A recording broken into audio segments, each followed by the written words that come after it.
जनाब last class में हमने आपको अलजेब्रिक डिवीजन करवाई थी और उसी टॉपिक को हम कंटिन्यू करते हैं। रिमाइंडर और फैक्टर थ्योरम।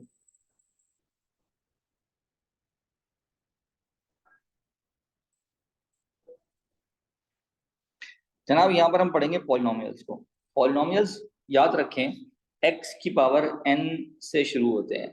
x की कोई भी पावर जो n से शुरू हो, जिसमें n जो है वो 3, 7, 8 कोई भी पावर हो सकती है, और करते करते मैं x पावर 0 तक ले आऊं तो इसको हम पॉलिनोमियल कहते हैं। बस वाज़ेह रहे कि जो पावर n है बेसिकली होल नंबर की फॉर्म में होती है, की फॉर्म में नहीं होती, डेसिमल नहीं होगा।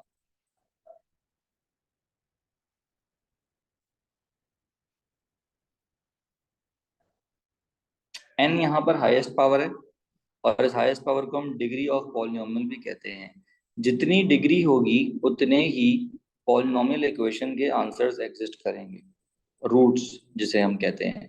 तो अगर क्यूबिकल इक्वेशन है तो इसके 3 रूट्स एग्जिस्ट करेंगे। अगर क्वाड्रेटिक इक्वेशन है तो उसके 4 रूट्स, जिसको डिग्री 4 बोलेंगे। और ये हमारे पास पॉलिनोमियल नहीं बल्कि रैशनल फंक्शन है। तो अगर क्यूबिकल फंक्शन है तो इसका ग्राफ दिखने में कैसा होगा? इसकी डिग्री क्योंकि 3 है तो इसके नंबर ऑफ रूट्स भी 3 होंगे। ग्राफ इसका दिखने में ऐसा होगा, जिसको हम डायनासोर शेप कहता हूँ मैं इसको। जो हर्बीवोरस डायनासोर्स होते हैं उनकी शेप ऐसी होता है। पीछे कोहान निकला होता है और आगे जाके जो है उनकी लॉन्ग नेक होती है। तो यहाँ पर 3 पॉइंट्स हैं, x1, x2 और x3। अगर पावर 4 है जनाब तो W शेप जैसा बनता है और ये 4 जगह कट करेगा। यहाँ तक क्लियर है जनाब? जी आगे चले। जी सर।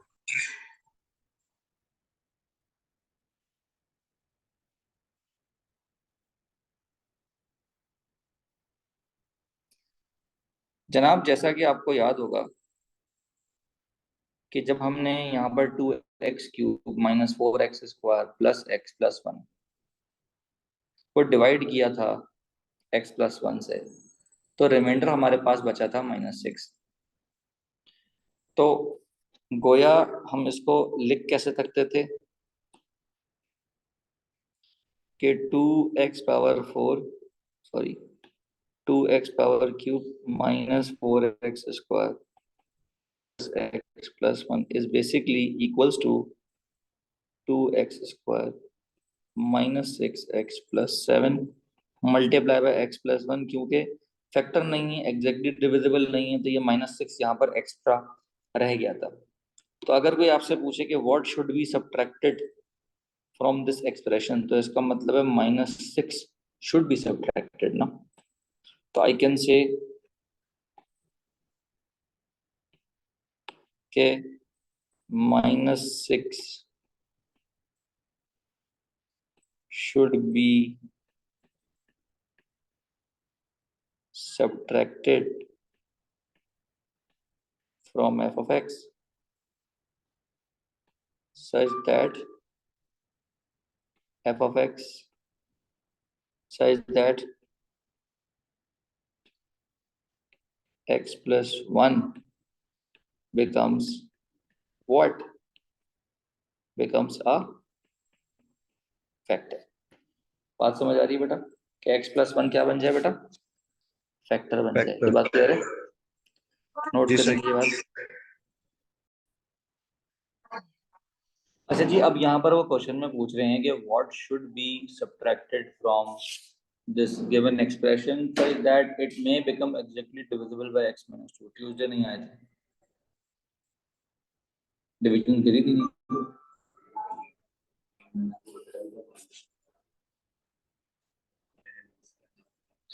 x-2 से हमें डिवाइड करना है। देखो एक तरीका तो ये है कि हम बैठ के पूरा का पूरा डिवाइड करें, क्लास के बाद रुक के मुझे डिवीजन समझ लेना।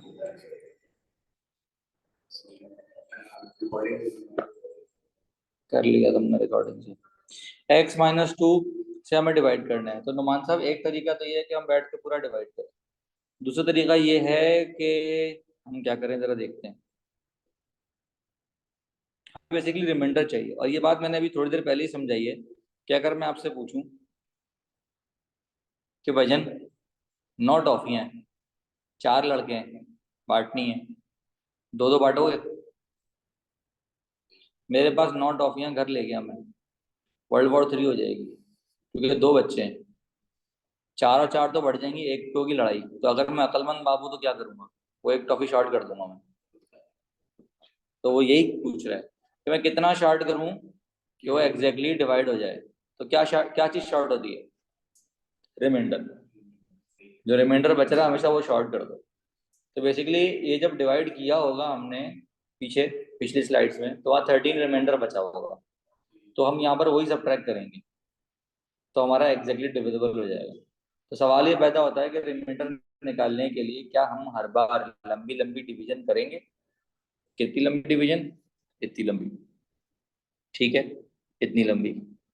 जैसे यहाँ पर मैंने राइट हैंड साइड पे जो सवाल लिखा हुआ है उसमें आपको बताया था कि रिमाइंडर क्योंकि -6 आ रहा है, तो आप देखें आखिर में मैंने वर्डिंग में क्या लिखा हुआ है, -6 should be subtracted from F of x such that x+1 becomes a factor. Factor कब बनेगा? जब रिमाइंडर नहीं बचेगा, और रिमाइंडर जो बच रहा है उसको खत्म करना पड़ेगा। तो गोया हुआ ये कि अब सिंथेटिक डिवीजन में मैंने समझाया था नुमान, तुम्हें याद होगा, कि जिससे हम डिवाइड करते हैं उसको हम कहते हैं डिवाइजर। तो जनाब x-2 से जब मैं डिवाइड करूंगा तो x-2 जो है मेरा डिवाइजर है। इसको मैं 0 से इक्वल करूंगा। जब मैं इसको 0 से इक्वल करूंगा तो वहां से x की एक वैल्यू जनरेट होगी। जब वहां से x की वो एक वैल्यू जनरेट होगी तो उस वैल्यू को उठाकर हम अपने फंक्शन में डाल देंगे। तो एक्चुअली होता क्या है, इसके पीछे लॉजिक क्या है? इसके पीछे लॉजिक ये है कि मिसाल के तौर पे अगर x² प्लस 5x+6 है और ये एफ ऑफ एक्स, हमें पता है ये फैक्टराइज होके x+2 हो जाता है और x+3 हो जाता है। अगर मैं किसी एक भी फैक्टर को 0 करूं तो ये भी 0 होना चाहिए ना। अगर एक फैक्टर की जगह पर मैं x की वैल्यू ऐसी डाल दूं कि आंसर 0 आ रहा है, तो इसका मतलब है जो मेन फैक्टर है वो भी 0 हो जाएगा। तो लेकिन अगर ये 0 नहीं हो रहा और यहाँ कोई नंबर बच जाता है, तो इसका मतलब वो नंबर क्या है? रिमाइंडर है। तो हम यही काम कर रहे हैं कि जिससे डिवाइड करना है वो x की वैल्यू हम डाल रहे हैं, और हम चेक कर लेते हैं भाई कितना रिमाइंडर बच रहा है, इसको ये 0 क्यों नहीं हो रहा। तो ये 0 क्यों नहीं हो रहा? क्योंकि रिमाइंडर बच रहा है। तो हमारे पास वो वैल्यू आ जाती है जो उसकी रिमाइंडर की वैल्यू होती है। तो हम इन शॉर्ट क्या करते हैं, जो भी हमारे पास फैक्टर होता है उसको हम 0 पुट करके वहां से पहले x की एक वैल्यू जनरेट करते हैं, और उस वैल्यू को उठा के हम क्वेश्चन में डाल देते हैं। तो हमारे पास जो आंसर आता है वो हमारा रिमाइंडर होता है। तो जनाब यहाँ पर रिमाइंडर कितना आया? 13। तो इसीलिए मैंने यहाँ जवाब में क्या लिखा था, 13 शुड बी सब्ट्रैक्टेड। तो इसका मतलब सिर्फ अगर मुझे ये पूछा जाए कि व्हाट शुड बी सब्ट्रैक्टेड, तो ये 1 मार्क क्वेश्चन है, और इसके अंदर जस्ट आपको रिमाइंडर निकालना है। रिमाइंडर कैसे निकालना है वो मैंने आपको समझा दिया। क्या ये बात क्लियर है? हाँ भाई नुमान, बात क्लियर है? जी। चलिए जनाब, सिमिलर क्वेश्चन है, और अब वो पूछ रहे हैं कि ये इसका फैक्टर बन जाए। तब आप मुझे बताएं यहाँ पर भी क्या तरीका होगा कि जिससे हमें डिवाइड करना है पहले हम उसको 0 पुट करेंगे, और उसको 0 पुट करने के बाद हम क्या करेंगे, तो 0 पुट करने के बाद हम रीजन क्या में करेंगे, डालेंगे। इक्वेशन में डालेंगे, फंक्शन में डालेंगे, और वहां से एक आंसर जनरेट होगा। तो जो आंसर जनरेट होगा वो हमारा क्या कहलाएगा? रिमाइंडर कहलाएगा। ऐसा ही है? जल्दी से करें, शाबाश।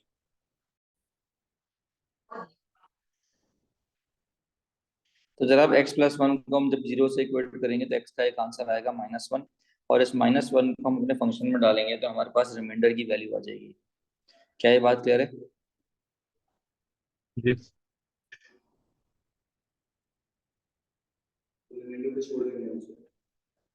बस वो आंसर जो आएगा वो हमारा रिमाइंडर होगा। नहीं, वो पूछ रहे हैं कि व्हाट शुड बी सब्ट्रैक्टेड, तो आपका आंसर होना चाहिए 3 शुड बी सब्ट्रैक्टेड। और वो कह रहे हैं शो करो ये उसका फैक्टर है। तो अगर मुझे शो करना है कि इसका फैक्टर है तो क्या मतलब है इस बात का, रिमाइंडर 0 आएगा? नहीं नहीं, ये अलग क्वेश्चन है। अब वो कह रहा प्रूव करोगे ये इसका फैक्टर है, तो इसका मतलब है एक्स की जगह पर जब मैं 1 डालूंगा, देख लीजिए जरा, एक्स की जगह पर जब मैं 1 डालूंगा तो आंसर क्या आएगा? 0 आएगा। आंसर 0 क्यों आएगा? क्योंकि प्रूफ करना है कि वो उसका फैक्टर है।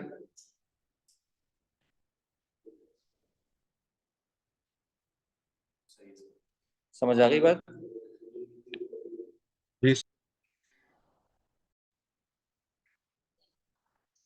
क्वेश्चन में हमसे कहा जा रहा है कि हमें डिवाइड करना है इस फंक्शन को इससे। तो अब देखें, डिवाइड करने के मैंने आपको 2 मेथड तो सिखाए, एक होता है लॉन्ग डिवीजन, एक होता है सिंथेटिक डिवीजन। हम लॉन्ग डिवीजन से करें तो भी आंसर वही आएगा, हम सिंथेटिक डिवीजन से करें तो भी आंसर वही आएगा। अब जनाब, अब मैं आपको सिखा रहा हूँ कंपैरिजन मेथड। कंपैरिजन मेथड क्या होता है जरा सीख लेते हैं। कंपैरिजन मेथड ये कहता है कि अगर मुझे एक्स क्यूब -3x-2 को x-2 से डिवाइड करना है, तो ये बिल्कुल ऐसे है कि मैं x-2 को एक अदद क्वाड्रेटिक फैक्टर से मल्टीप्लाई करूं और प्लस कुछ रिमाइंडर बचेगा। तो अब मैं राइट हैंड साइड पे मल्टीप्लिकेशन करूंगा। राइट हैंड साइड उसने नहीं दी, मैंने खुद अज्यूम की है, क्योंकि x-2 से डिवाइड होता है। x-2 ऑब्वियस सी बात है, एक क्वाड्रेटिक फंक्शन से मल्टीप्लाई होगा तो क्यूबिकल बनेगा ना भाई। x को x स्क्वायर से मल्टीप्लाई करोगे तो क्यूबिकल बनेगा। तो हम मल्टीप्लिकेशन करते हैं। राइट हैंड साइड पे पूरी मल्टीप्लिकेशन हमने नाप दी। उसके बाद हम क्या करें? हम क्यूब को एक साइड करें, हम एक्स स्क्वायर को एक साइड करें, हम एक्स को एक साइड करें, हम कांस्टेंट को एक साइड करें। बात समझ रहे हो बेटा? हम क्यूब को एक साइड करें तो क्यूब तो एक ही है, फिर हम स्क्वायर को एक साइड करें, फिर हम एक्स को एक साइड करें, और फिर हम कांस्टेंट को एक साइड करें। क्या हो बेटा, सब खैरियत है? ये बात समझ आई क्या की हमने? राइट हैंड साइड में मल्टीप्लिकेशन की हमने, क्यूब को एक साइड कर लिया, स्क्वायर को एक साइड कर लिया, एक्स को एक साइड कर लिया और कांस्टेंट को एक साइड कर लिया। अब left side right side Q के बराबर है, तो 1/1 हम इक्वल करेंगे। लेफ्ट साइड पे कितना एक्स क्यूब है और राइट साइड पे, तो ए कितना आ गया? 1 आ गया। ठीक है। लेफ्ट साइड पे एक्स स्क्वायर कितना है ही नहीं, तो 0 है ना। तो उधर वाला एक्स स्क्वायर 0 है, और इधर वाला जो एक्स स्क्वायर है वो b-2 के बराबर, दोनों एक्स स्क्वायर बराबर रख दिए। उल्टे हाथ पे एक्स कितना है? -3। सीधे हाथ पे सीधे हाथ पे एक्स कितना है? c-2b बराबर क्यों? उल्टे हाथ पे कांस्टेंट कितना है? -2। और सीधे हाथ पे कांस्टेंट कितना है? r-2c। अब क्या यहाँ से मैं ए बी सी निकाल सकता हूँ?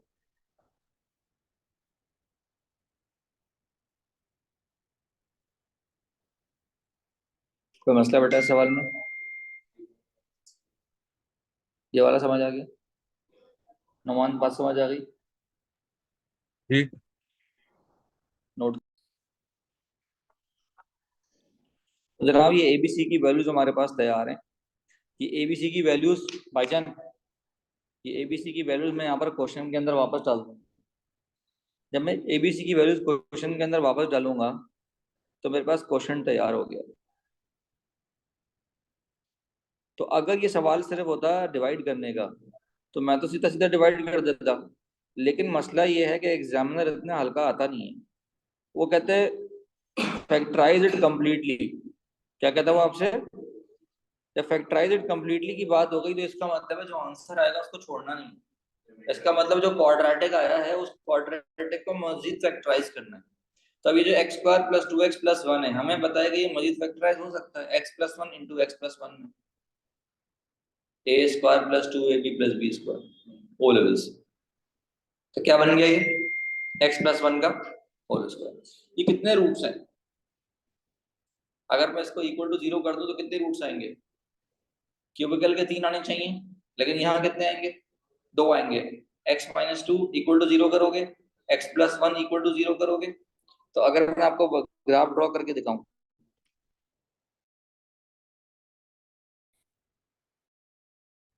मैंने आपको अभी थोड़ी देर पहले बताया था कि x minus two into x plus 1 और इंटू एक्स प्लस 2, अभी कितने आंसर आ रहे हैं?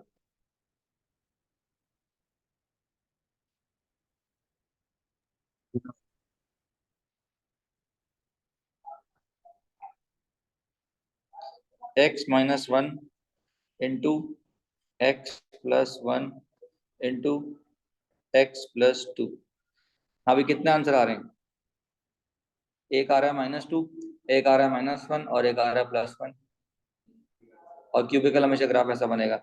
लेकिन अगर मैं यहाँ x प्लस 1 रिपीट कर दूं, x प्लस 1 रिपीट करने से क्या मुराद है, मैं इसके बाद होल स्क्वायर लगा दूं, तब आप देखेंगे जो आपके पास -1 का जो आंसर है वो एक मर्तबा नहीं बल्कि 2 दफा आ रहा है। 2 दफा आने का मतलब है वो इक्वल रूट्स है।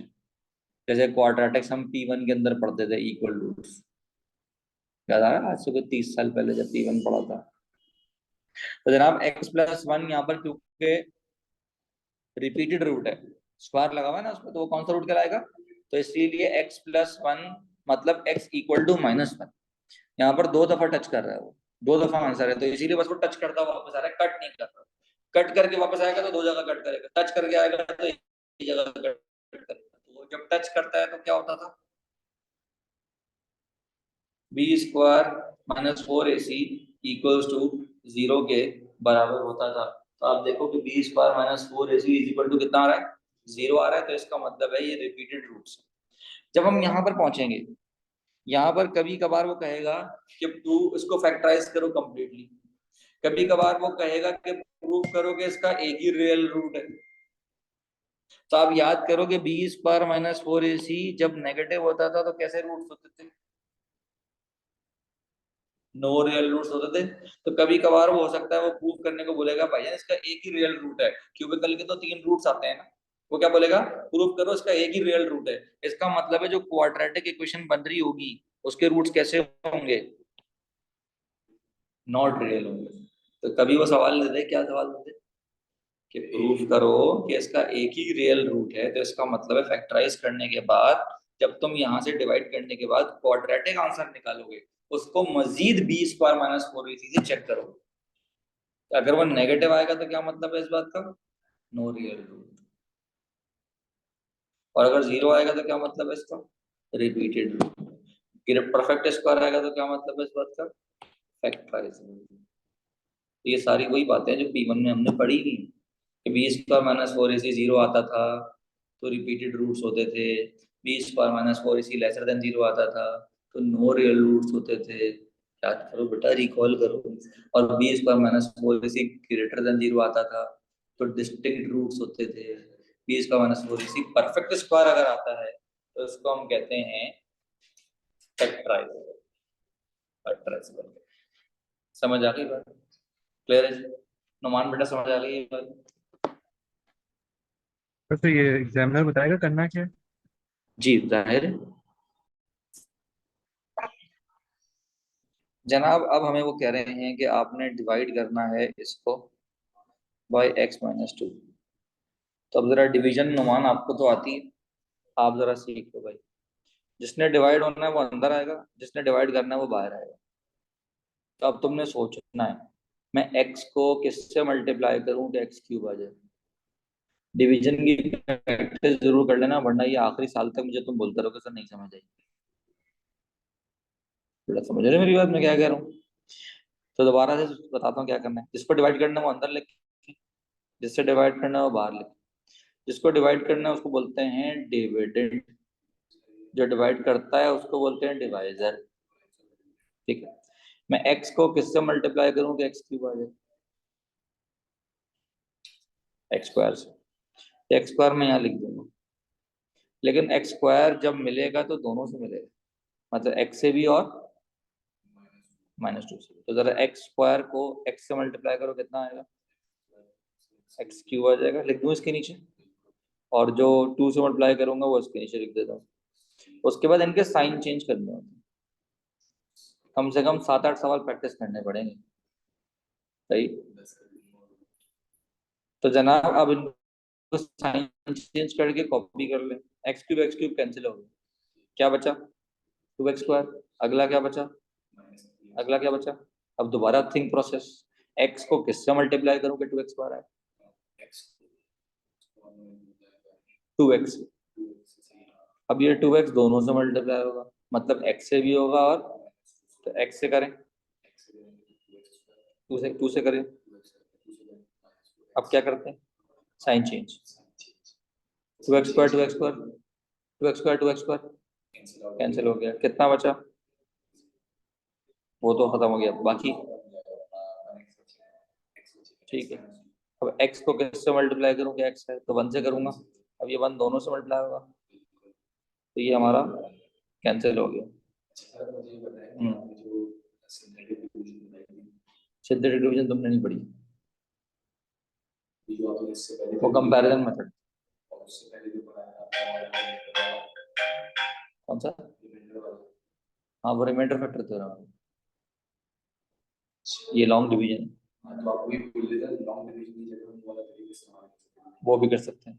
अब वो कह रहा है इसको फैक्टराइज करो, तो फैक्टराइज करने का मतलब मैं आपको सिखा चुका हूँ। ये वाला सवाल मैं पूरा करा चुका हूँ आपको, अभी पीछे करवाया था मैंने। इसका ग्राफ भी मैंने आपको बना के दिखा दिया। सवाल क्लियर हो गया? नोट करें। क्योंकि x+1 रिपीटेड रूट था, तो इसीलिए मैंने x इक्वल टू -1 पे टच कराया है, और x इक्वल टू 2 पे मैंने कट करवाया है। y इंटरसेप्ट कहाँ से आता है? जो भी फंक्शन की कांस्टेंट की वैल्यू होती है, वो उसका y इंटरसेप्ट होता है। तो ग्राफ की स्केचिंग आपको पता होनी चाहिए कि किस तरीके से होती है, ठीक है?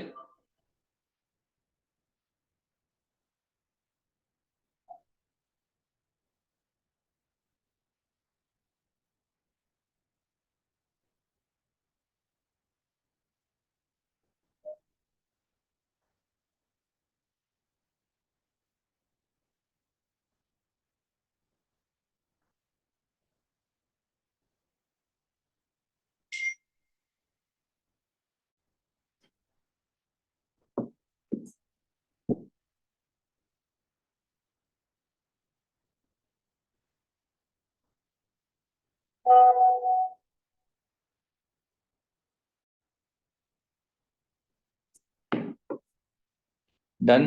डिवीजन कर ली पूरी।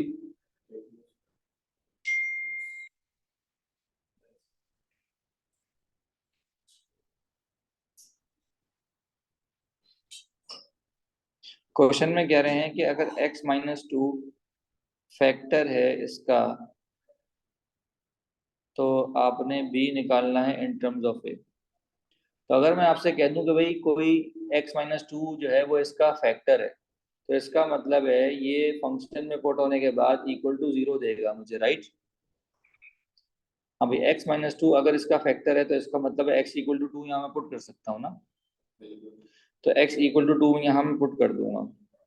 तो मैंने x की जगह पर 2 पुट किया, और ये उसका फैक्टर है। फैक्टर से मुराद क्या है? इज इक्वल टू 0 है।